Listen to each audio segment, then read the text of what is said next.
ओम शांति। शिव बाबा हम बच्चों को मुरलियों में अनेक कहावतों द्वारा, कहानियों द्वारा शिक्षाएं देते हैं। तो ऐसी ही शिक्षाप्रद कहानी सुनते हैं। अमर कथा। कहानी का नाम है अमर कथा। एक प्राचीन कथा के अनुसार भगवान शिव ने माता पार्वती को अमरनाथ की गुफा में सृष्टि की रचना की कथा सुनाई थी। कथा इस प्रकार है।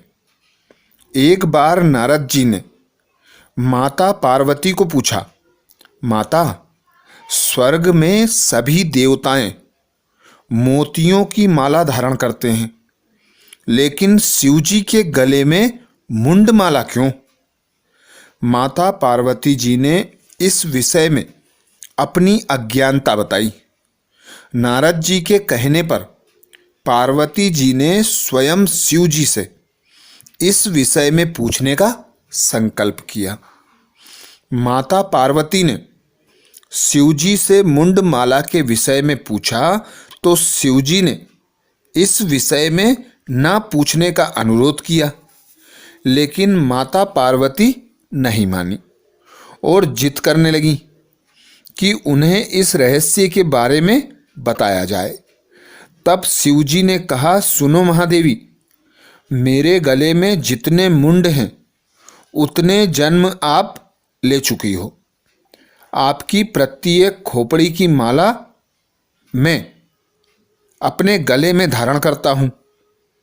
भगवान की यह बात सुनकर माता के मन में विचार आया, मैं शिवजी की अर्धांगिनी, तब फिर मृत्यु के चक्कर में क्यों? अगर शिवजी अमर हैं तो मैं क्यों नहीं? माता पार्वती ने शिवजी से अमरत्व प्राप्ति करने के बारे में पूछा। शिवजी ने कहा, ठीक है, मैं आपको अमरत्व प्राप्त करने की कथा सुनाता हूँ। आपको बहुत ध्यान से सुनना होगा। आपको कथा सुनते सुनते हामी भरनी होगी। अगर आप बीच में सो गईं और हामी भरना बंद कर दिया तो मेरी कथा बीच में ही रुक जाएगी। कथा फिर से सुनाई भी नहीं जाएगी। अगर आपको ये शर्तें मंजूर हों तो कहिए। माता पार्वती ने दोनों शर्तें मान ली। यह अमर कथा पार्वती जी के सिवाय और कोई ना सुन ले, यह भी ध्यान रखना था। अतः शिवजी ने पार्वती जी को लेकर हिमालय के एक निर्जन बर्फीले पहाड़ की गुफा में पहुंच गए। कथा प्रारंभ करने से पहले भगवान ने कापाली रुद्र प्रकट किया। उस कापाली रुद्र ने गुफा के आसपास जीवन सृष्टि, पेड़, पशु पक्षी सभी को भस्म कर दिया। इसके पश्चात भगवान ने आसन लगाकर अमर कथा सुनाना प्रारंभ किया। कथा सुनते सुनते माता पार्वती को नींद आ गई। एक कबूतर था जो कथा के बीच में हामी भरता रहा और शिवजी ने समझा कि माता पार्वती हामी भर रही हैं। कापाली रुद्र ने गुफा के चारों ओर जीवन सृष्टि को भस्मीभूत तो कर दिया था, लेकिन आसन के नीचे एक कबूतर रह गया था।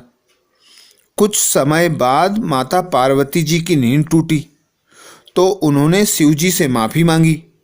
शिवजी आश्चर्यचकित रह गए।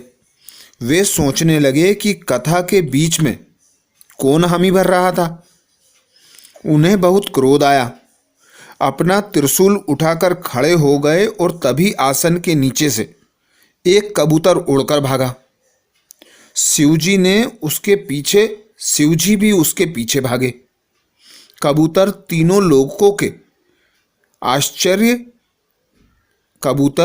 तीनों लोकों में आश्रय लेने के लिए फिरता रहा, परंतु किसी ने भी उसे आश्रय नहीं दिया। वह कबूतर मृत्यु के भय से महर्षि वेदव्यास के आश्रम में पहुंचा। उस समय वेदव्यास जी की पत्नी आलस्य और नींद में थी। उन्होंने जमाई अर्थात उबासी ली और मुख खोला तो कबूतर छोटा होकर मुख के अंदर होता हुआ उनके पेट में पहुंच गया। भगवान ने सब देखा, परंतु स्त्री हत्या का पाप वह नहीं करना चाहते थे, अतः वापस चले गए। कबूतर 12 वर्ष तक महर्षि वेदव्यास जी की पत्नी के उदर में रहा। एक बार उनके पेट में बहुत दर्द हुआ तो वे वहाँ ब्रह्मा जी के पास गईं। ब्रह्मा जी ने उन्हें साथ लेकर विष्णु जी के पास पहुँचे। विष्णु जी ने कहा, इस समस्या का समाधान मेरे पास नहीं है। इस समस्या का हल केवल शिव जी ही कर सकते हैं। आप शिव जी के पास जाएं। इस प्रकार सभी शिव जी के पास पहुँचे। शिव जी ने सारी बातें सुनी और कहा कि आप सब पक्षीराज की प्रस्तुति आप सब पक्षीराज की स्तुति करें। सबने पक्षीराज की स्तुति की और अभय दान की प्रार्थना भी की। पक्षीराज बाहर निकलने को तैयार नहीं थे। अमर कथा के बल पर पक्षीराज को चारों वेदों का और 18 पुराणों का ज्ञान हो चुका था। पक्षीराज ने कहा, जब तक समस्त सृष्टि निर्मोही नहीं बनती मैं उधर से बाहर नहीं आऊँगा। विष्णु जी ने अपनी दिव्य शक्ति के बल पर क्षण भर के लिए समस्त जगत को निर्मोही बना दिया। इस पर कबूतर मानव रूप में बाहर आ गया और वही बालक सुखदेव के नाम से विश्वविख्यात हुआ।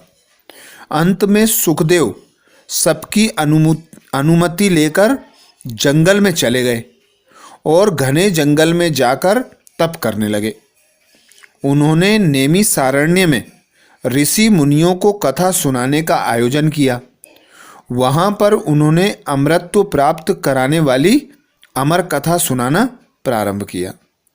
भगवान शिव जी सोचने लगे, अगर अमर कथा सुनकर सब अमृतत्व प्राप्त कर लेंगे तो सृष्टि का संचालन नहीं हो सकेगा। तब शिव जी ने सबको वरदान दिया कि जो लोग अमर कथा सुनेंगे और अमरनाथ की यात्रा करेंगे उन्हें अमृतत्व तो प्राप्त नहीं होगा, परंतु शिव संदेश अवश्य प्राप्त होगा। इस कहानी का आध्यात्मिक भाव अर्थात शिक्षा यह है, अमरत्व प्राप्ति का अर्थ है मृत्यु की भावना, मृत्यु के भय से दूर रहना।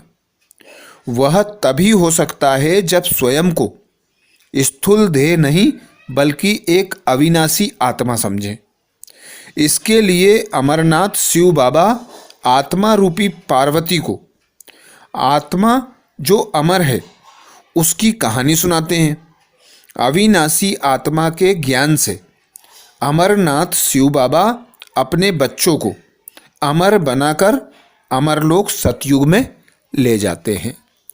अर्थात शिव बाबा अवतरित होते हैं और हम आत्मा रूपी पार्वतियों को ज्ञान देते हैं कि तुम एक आत्मा निराकार हो, अजर अमर अविनाशी हो, तुम चैतन्य सत्ता हो, इस देह को चलाने वाली हो।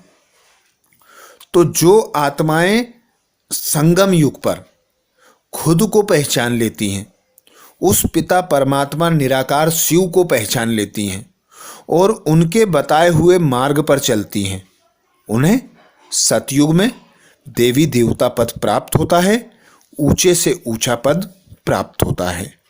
तो इस कहानी से बाबा हमें मुरलियों में यही शिक्षा देते हैं, हमें अमर बना देते हैं। अच्छा, ओम शांति।